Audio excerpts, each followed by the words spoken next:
Hi friends, welcome to Chennai Food. Summer season தொடங்கிடுச்சுங்க. வீட்ல AC air cooler இல்லாதவங்க வெயில் நேரத்துல நம்ம ரூமை எப்படி சில்லுன்னு வச்சுக்கலாம் அப்படினா பார்க்க போறோம். வாங்க பார்க்கலாம். வீட்ல ஏசி ஏர் கூலர் இல்லாதவங்க நம்ம ரூமை எப்படி குளிர்ச்சியா வச்சுக்கிறது அதுக்கான ஃபர்ஸ்ட் டிப் தான் நம்ம பார்க்க போறோம். இந்த மாதிரி ஒரு அகலமான பாத்திரத்துல பாதி அளவுக்கு தண்ணி எடுத்துக்கோங்க. இந்த தண்ணி இருக்கிற பாத்திரத்தை நம்ம ஃபேன் ஓடுற இடத்துல இருந்து ஒரு 2 அடி இல்ல 3 அடி தள்ளி வச்சுக்கிட்டோம்னா அந்த ஃபேன் ஓடும் பொழுது அதுல இருக்கிற தண்ணியில காத்து பட்டு நமக்கு குளிர்ச்சியான ஒரு காத்தை நமக்கு கொடுக்கும். அதை இன்னும் குளிர்ச்சி ஆக்கிறதுக்காக இந்த மாதிரி ஐஸ் கியூபை நம்ம யூஸ் பண்ண போறோம். நான் வீட்டில் இருக்கிற பெரிய பாத்திரத்தில் ஐஸ் கியூப் ரெடி பண்ணி வச்சுக்கிட்டேன். நீங்கள் முந்தின நாள் நைட்டே பாத்திரத்தில் தண்ணி நிரப்பி ஃப்ரீசரில் வச்சுட்டிங்கன்னா நமக்கு ஐஸ் கியூப் கிடச்சிடும். இந்த ஐஸ் கியூபை நான் இந்த தண்ணியில் சேர்க்க போகிறேன். உங்களுடைய ஃப்ரீசருடைய அளவுக்கு தகுந்தா போல் நீங்கள் ஐஸ் கியூப் ரெடி பண்ணிக்கோங்க. இந்த மாதிரி நான் 3 பாத்திரத்தில் நான் ஐஸ் கியூப் ரெடி பண்ணிட்டேன். இந்த ஐஸ் கியூப் எல்லாத்தையும் இந்த தண்ணியில் நம்ம சேர்த்து விட்டுடலாம். இந்த ஐஸ் கியூப் கரையாமல் நமக்கு ரொம்ப நேரம் நம்மளோட ரூம் குளிர்ச்சியாக இருக்கணுங்கிறதுக்காக இந்த ஐஸ் கியூப் மேலே நான் கல் உப்பு தூவி விட போகிறேன். எப்போவுமே உப்பு தூவி விட்டோம்னா ஐஸ் கியூப் சீக்கிரம் கரையாது. அதுக்காக இந்த உப்பை இந்த ஐஸ் கியூப் மேலே இப்படி தூவி விட்டுருங்க. இது மாதிரி நம்ம செஞ்சோம்னா நம்மளோட ரூம் ரொம்ப நேரம் குளிர்ச்சியாக இருக்கும்.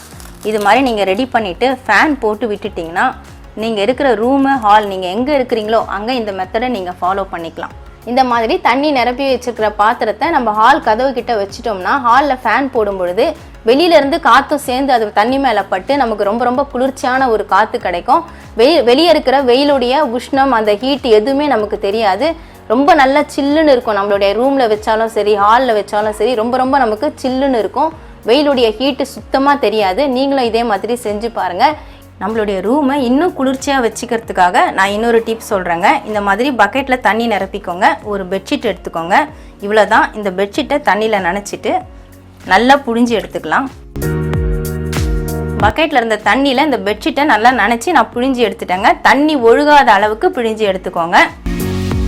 தண்ணியில் நனைச்சி பிழிஞ்ச பெட்ஷீட்டை நான் ஆள் ஜன்னல்லாம் மாட்டிட்டேங்க. பெட்ஷீட் விழாமல் இருக்கிறதுக்காக நான் கிளிப் போட்டு விட்டுருக்கேன். நீங்கள் ஜன்னலில் ஸ்க்ரீன் போட்டு வச்சுருந்தீங்களா அந்த ஸ்ப்ரிங்லேயே கூட இந்த பெட்ஷீட்டை நீங்கள் மாட்டிக்கலாம். ரொம்பவே ஈஸியாக இருக்கும். இதே மாதிரி நீங்கள் ஹால் வாசல்லையும் இதே மாதிரி ஒரு ஸ்க்ரீன் மாதிரி பெட்ஷீட்டை தொங்க விட்டுட்டிங்கன்னா ஃபேன் போடும் பொழுது உங்களுக்கு ஹீட்டு சுத்தமாக தெரியாது. வெளியில் எவ்வளவு தான் வெயில் இருந்தாலும் நமக்கு வீட்டுக்குள்ளே வந்து ஹீட்டு சுத்தமாக நீங்கள் இருக்கிற ஹாலு ரூம் எங்கே இருக்கிறீங்களோ நீங்கள் அதை மாதிரி செஞ்சுக்கிட்டிங்கன்னா ஹீட்டு சுத்தமாக உங்களுக்கு தெரியவே தெரியாது. நல்லா சில்லுன்னு இருக்கும். இதே மாதிரி நீங்களும் செஞ்சு பாருங்கள். வெயில் நேரத்தில் நம்ம ரூமை எப்படி குளிர்ச்சியாக வச்சுக்கிறது அப்படின்னு இந்த வீடியோவில் சொல்லியிருக்கோம். நீங்கள் இந்த மெத்தடை ஃபாலோ பண்ணிங்கன்னா உங்களுடைய ரூம் ரொம்பவே குளிர்ச்சியாக இருக்கும். வெயிலோட தாக்கமும் தெரியாது. உங்களுக்கு இந்த வீடியோ பிடிச்சிருந்தா லைக் பண்ணுங்கள், ஷேர் பண்ணுங்கள், சப்ஸ்கிரைப் பண்ணுங்கள். சப்ஸ்கிரைப் பண்ணவங்க மறக்காமல் பெல் பட்டனை கிளிக் பண்ணுங்கள். இந்த வீடியோவில் ஏதாவது டவுட்ஸ் இருந்தால் கமெண்ட்ஸில் கேளுங்கள். நன்றி, வணக்கம்.